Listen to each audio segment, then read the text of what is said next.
Hanna ja Jouko Suomen mentaalivalmennuksesta.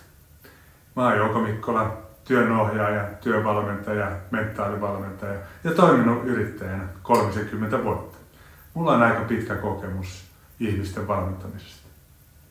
Ja mä olen Hanna Häppölä, mentaalivalmentaja ja yrittäjänä mäkin olen toiminut toistakymmentä vuotta. Mun omalla uralla mulla on vahva tausta myynnin ja asiakaspalvelun tehtävistä, vuorovaikutuksesta ja muutosjohtamisen tehtävistä. Meidän valmennuksissa me halutaan auttaa ja tukea sua just siinä työnhaun ja elämäntilanteessa, mikä sulla on menossa. Ja valmentajana me ollaan tosi käytännönläheisiä ja kannustavia. Pystyäkseen työnhakuun ja jaksamiseen työelämässä täytyy olla hyvinvoiva.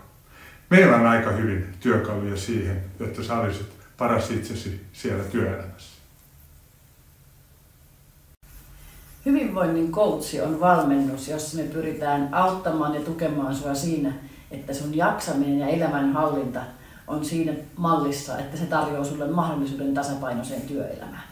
Me ymmärretään, että meillä kaikilla on erilaisia elämäntilanteita ja erilaisia haasteita.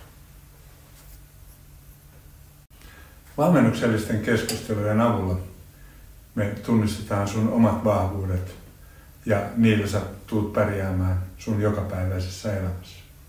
Sun itsetuntemus ja jaksamisen työkalut lisääntyy.